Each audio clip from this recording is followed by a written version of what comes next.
from Stamping Imperfection. Welcome to my YouTube channel. If you're new here, I would love to have you hit subscribe and click that bell to get notifications every time I upload a new video.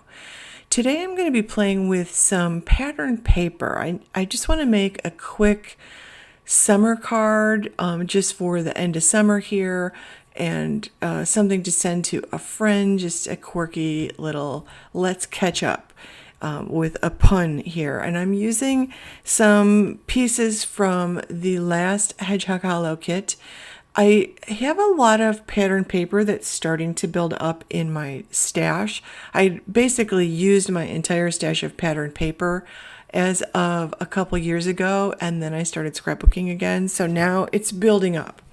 And I want to use some pattern paper. I love this gingham pattern, or this check, and I want to put it with another pattern. So I'm going to break it up a little bit with a slim line mat. And I'm just going to use a coordinating color of cardstock here. So I've cut that black check down at 4 1/8 by 5 3/8. So now I'm taking this coordinating red, which is also a scrap of cardstock from my stash, and I'm cutting this down to 4 by 5 1/4. And I'm going to save those little pieces I take off there because I do like to use those.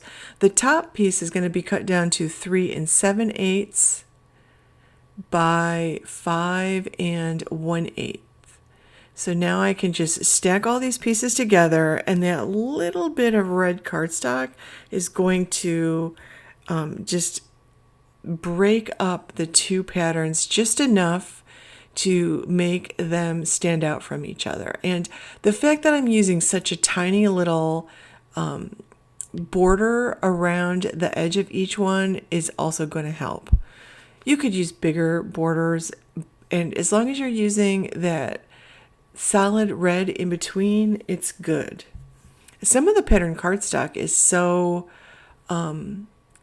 also kind of solid along the edge, so I probably could have used a third piece of pattern cardstock that just had a little bit of red around the edge to do the same thing.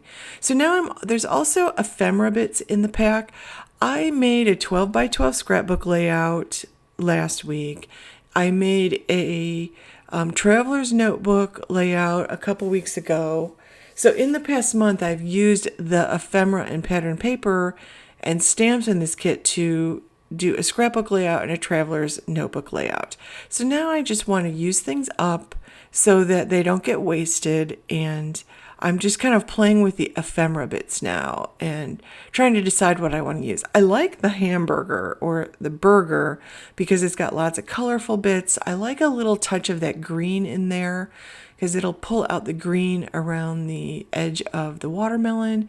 And I'm thinking that I want to be able to see the pieces, but I like these two together because there's a difference in height, a difference in width. So I'm just putting one small foam dot behind each one, and I'm just going to layer them together here.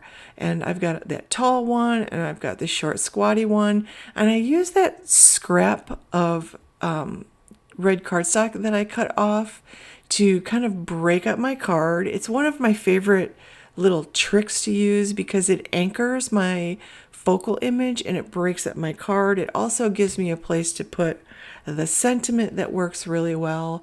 But I always feel like with this much pattern, or with such busy pattern paper, I like to break it up a little bit with just a small strip of ribbon or pattern paper or plain cardstock. And you know, the ribbon got really expensive. I used to use ribbon on all of my cards years ago, but it got pretty expensive. I stopped using the ribbon because it just got pricey, and then the ribbon built up, so I had this whole stash of ribbon. For 2022, I've really made it an effort to be more aware of using stuff in my stash before I go out and make a purchase, and also to use things in a way that I don't need to have things building up in my stash. So I love card kits. I have not made a secret about that, but I love them. I just need to, I actually keep them on my desk when I get them, so that I remember to use them. Now, one little tool that I've been loving lately is the sentiment strips dies.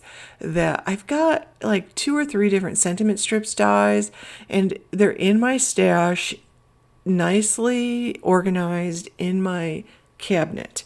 And I have started to keep 1 or 2 of them out on my desk so I can just grab them and cut out my sentiments. And my sentiments are so much straighter because of that.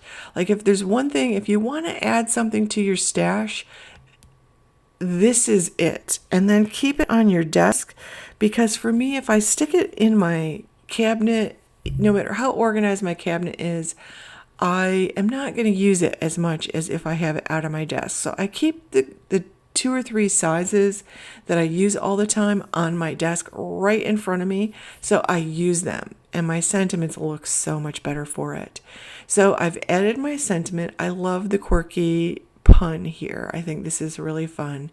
I have pulled out some clear crown jewel gems, and actually I have those sitting on my desk. I have clear and blue, and that's what I've been using for the last month or so, just clear and blue. I do want to pull out some different colors to play with them for a while.